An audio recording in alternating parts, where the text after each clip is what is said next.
What is going on, guys? Welcome back to the channel. It's your boy Ryan here. Yes, you already know this is a topic we got to talk about. This is a topic that a lot of people are really missing, and it's pretty sad, my dude. It's pretty sad. But before I get into this, I want to give a massive shout out to all the new subscribers. Welcome to the channel. Thank you guys so very, very much. We're almost at 1,900 subscribers. Thank you. I want to shout out my Patreons for the channel. Thank you. And let's go ahead and get into the topic. If you want to donate to the channel, the link is in the description below. PayPal as well as Patreon.com. You can also support the channel there. Okay. With that being said, let's go ahead and get into the topic and let's get this out of here, man. Well, with the Xbox One X on the market, I think it's safe to basically say that resolution ain't enough.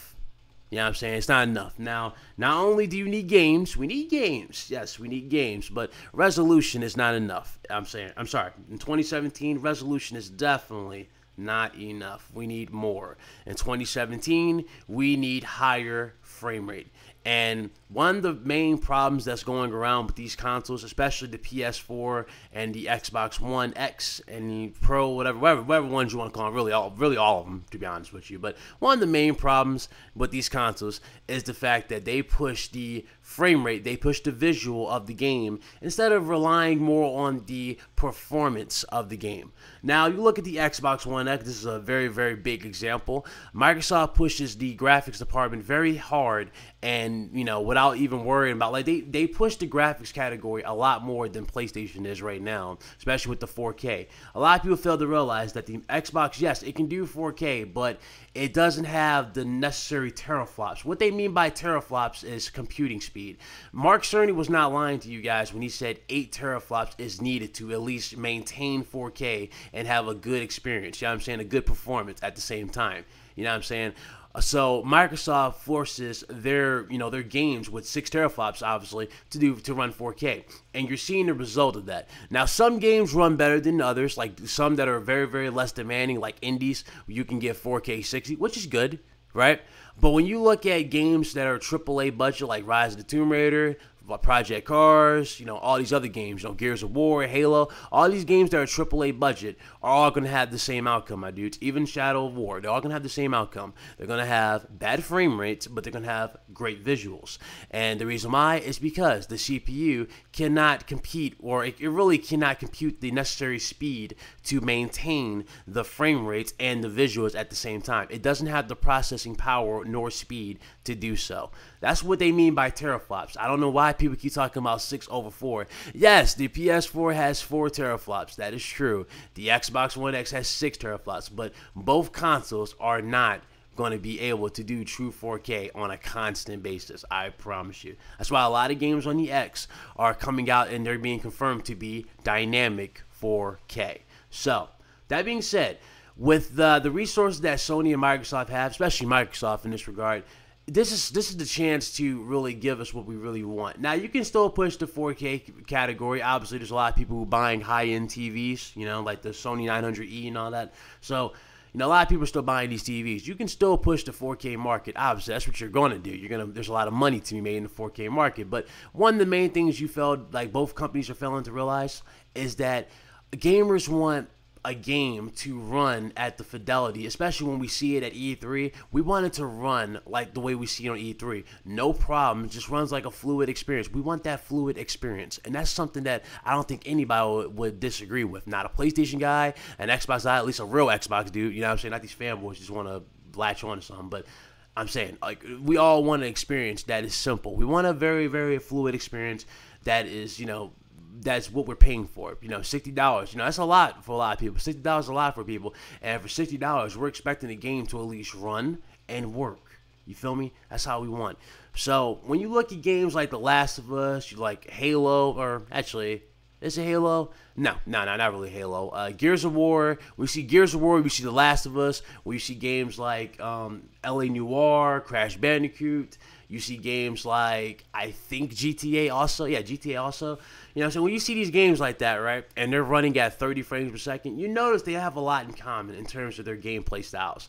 Number one, sometimes they feel a little sluggish, or you can see that, you know, the world, despite the world looking beautiful with the graphics, you know, especially when they push the graphic, you know, category, you see a lot of things with graphics. You know what I'm saying? The games run good, or they look good, but sometimes they be sluggish. You know what I'm saying? Sometimes they be real sluggish, and you'll have a few problems. Like, for example, there'll be a delay here and there when you push the shoot button. I don't know if you guys ran into this a few times. I think I ran into this a lot on GTA, where I'll push my shoot button, my trigger, and it wouldn't automatically shoot the gun. I would have like this delay. And this happens online. And no, I didn't lag, by the way. This was just happening online.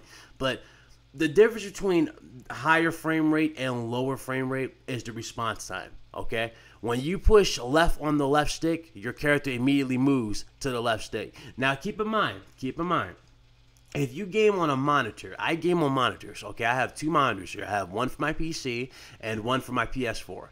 The one on my PS4 is a 1 millisecond monitor. So regardless if I had the game at 30 or 60, when I click the left stick, I immediately, you know, what happens on my controller immediately happens on the screen because I have a 1 millisecond monitor. But keep in mind, though, it could be faster than that if it was at a higher frame rate. At 60 frames per second, completely buries that of 30 frames per second. The performance, everything, the fluidity of the world, and just the movements, everything is so much more crisp and to the point than 30 frames per second. Now, I'm not saying the PS5 or the new Xbox needs to be 120 frames per second. Absolutely no. If we're going to get 120 frames per second out of the PS5 and the new Xbox, then prepare to pay over $700. We're going to be paying quite so much to get that, okay? We're not doing anything like that. I'm just saying, we need 60 frames per second. And ironically, a lot of you who are, you know, attacking people like me on the internet for claiming we're too harsh on the Xbox, you guys fail to realize that Microsoft could have already delivered this promise that I'm talking about, that I'm mentioning right to you, with the Xbox One X. All they had to do was wait until next generation. That's all they had to do. They could just port everything that they have right here with the Xbox One X and just put in a beefy CPU, like the Ryzen, for example. That would have been a more substantial CPU, and that GPU would have definitely been a match made in heaven, and we would have had ridiculous performance, and we would have ridiculous visual fidelity out of the Xbox One X. You just had people who are stupid, and yes, I seen King Thrash comment section. Yes, you guys don't have to keep telling me. I seen Thrash's comment section. I've seen some people in there, and the comments that were said, and the theories, and the retarded finger pointing gave me a headache. I tell you that much. I will say that. I'm just like, I'm blown away by the stupidity. How people think pointing the finger at the developer is going to get their point across and make it seem like Microsoft is goody-goody two-shoe. No. This console is a waste, and it's sad because the Xbox One X could be so epic if they would have saved this for next gen.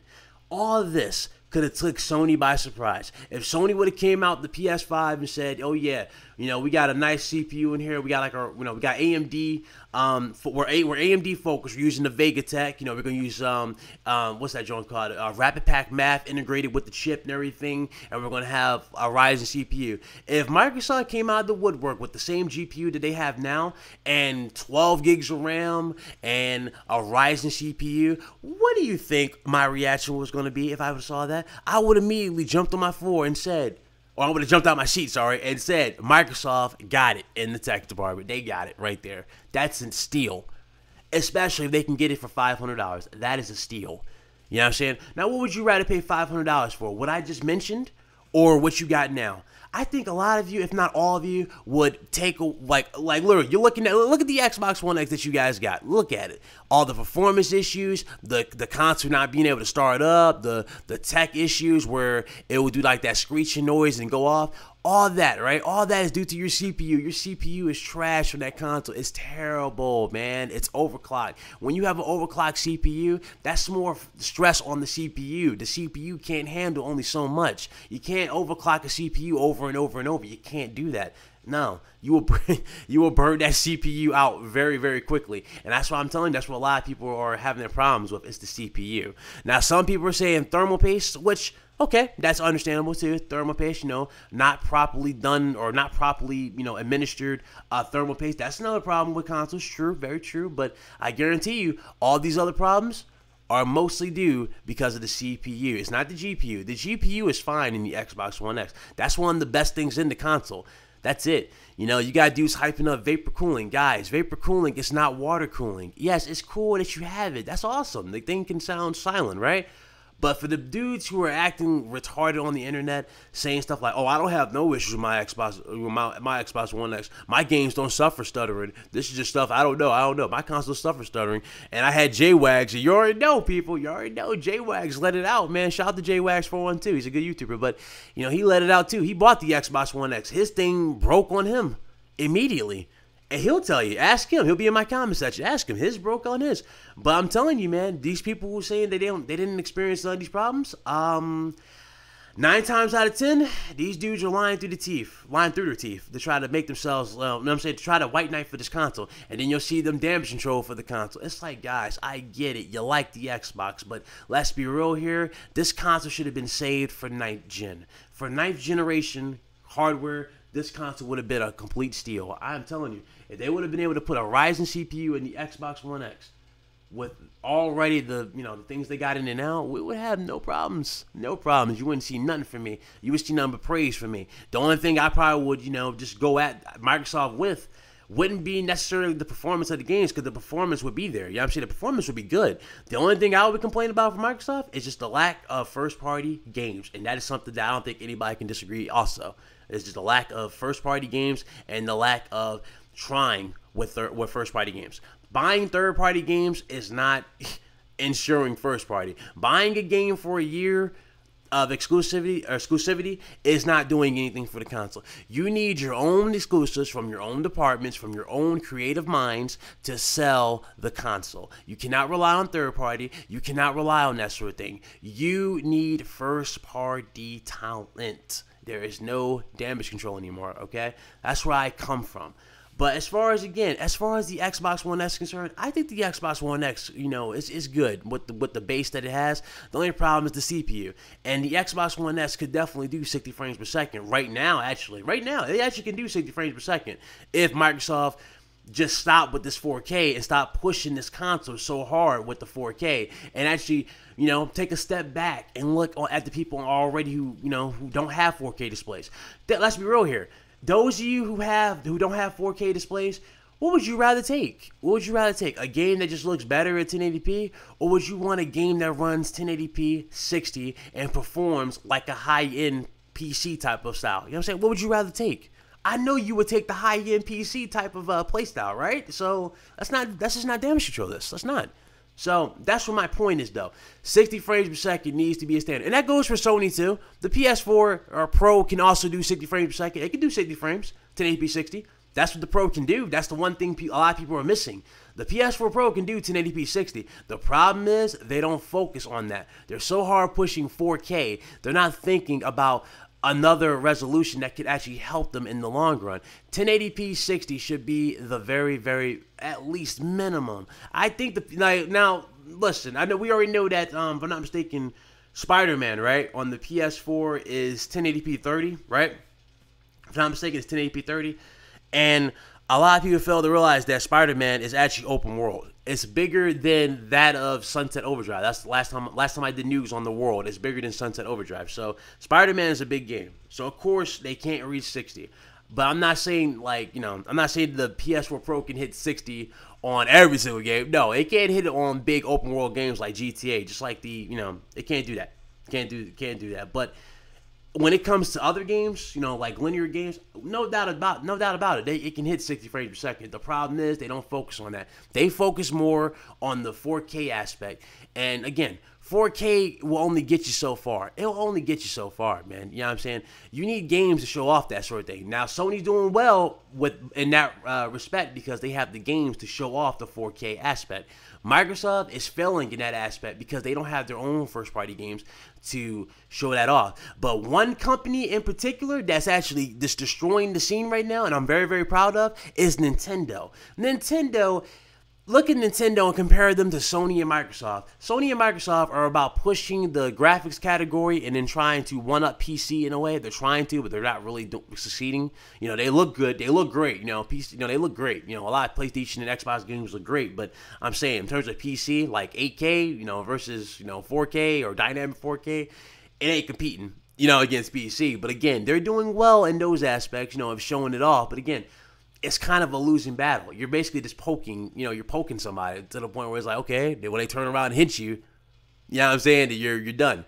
When you look at Nintendo has their own style of doing it. Yes, this video is going to be pretty long. But Nintendo has their own style of doing things. Nintendo focuses more on the not so much the graphics category, but they focus on the performance category. A lot of people always wonder why Nintendo games sell so much. It's not because they're just fun games. It's not because they're so catered to everybody. No, it's because those games perform better than most of the games on the market. Those games run perfect half the time. Now, minus one game that I've seen on the Switch that's from Nintendo, and that's Legend of Zelda. Again, this is because it's running on a Tegra mobile device. So of course it's going to have frame rate problems, but it's an open world game as well. That's why it's not, that's why, it is what it is. But the game still, it still performs pretty well, but again, it's not really, it's not a locked frame rate, but the game still performs well. So, Nintendo does well in that aspect. They focus on the, the frame rate. Now, I know a lot of people will say, well, Ryan, Mario's not really that demanding. And that's true. That is true. But one thing about Mario is this. Mario favors 60 frames per second. You have not yet played a game of Mario at 30 frames per second. You've always played it at 60 frames. I mean, tell me online. You played it at 60 frames for the most part. There isn't a single 30 frame per second Mario. Last time I checked. I could be wrong now, but last time I checked, I haven't seen a 30 frame per second Mario. If I did, somebody link that to me. But, you know what I'm saying? Those games perform amazing. You look at, what is that other game? Metroid, another good one. Star Fox. Okay, well, maybe not so much Star Fox. Not the new Star Fox. I'm thinking more of the old school Star Fox. But, you know what I'm saying? Kid Icarus. Smash Bros, all that. These games, they favor performance over the visual category, and that's how Nintendo operates. That's why Nintendo has become so successful. You know what I'm saying? Pokemon is definitely going to be a major selling point for the Switch, and guarantee you that's going to run at 60 frames per second. And when that comes out, well, I mean, what is it? The Switch is already at what, 1/3 of the Xbox One X's sales already, and it just came out. So I mean, when Pokemon comes out, I mean, hey, don't say I told you so, but you need more than pretty graphics to win a console war, my dude. You need more. You need games. You need performance. And Microsoft, sadly, they got the graphics category down pat, and they somewhat can have the performance because they can scale back and go to 1080p 60, but they just choose not to. So they got the performance, but they lack the games. Sony, they got the games. They lack the emphasis to go down to 1080p 60. They lack that emphasis. I don't know why. You tell me. I don't know why. And Nintendo, they don't have the graphics. They don't have the 1080p or the 4K, but they do have the performance. I would take the performance any day of the week. You know what I'm saying? Sony, I'm sticking with Sony, and I'm definitely going to buy a Switch again because there's just so much on the Switch that I'm definitely looking forward to. And PlayStation is continuing to make me, a happy customer. That's why you don't really see me go off on Sony, because Sony gets it. Microsoft, they have a long way to go, but again, this is something that they can easily fix. All you gotta do is give them the right criticism, and they will improve. And I don't think anybody would disagree. Now, there's some idiot that says, "Oh, making videos doesn't really get to them." Well, I'm sorry, but you're a lost cause. So I have nothing to say to you. You're an idiot. I really do. That's all I gotta say to you. If you think me not voicing my opinion is not gonna help the situation better, along with everybody else, if you think people on YouTube all made videos saying, "Hey, Microsoft, we don't like this," you think that's not going to make them change? Yeah, think about that. Think about that. And stop acting stupid on the internet. Stop white knighting for this company. And you know who you are. All of you. You know who you are. But most of you, if not one, know who you are. But it's funny. It's funny. But anyway, that's pretty much it. That's the video. Hope you guys enjoyed it. I know I went on for 19 minutes. I know, but it's a very, very serious topic that I really wanted to discuss with you guys. So hope you guys enjoyed the video, and I will see you guys on my next one. You guys have a good one. That's it, man. I'm out of here. Deuces.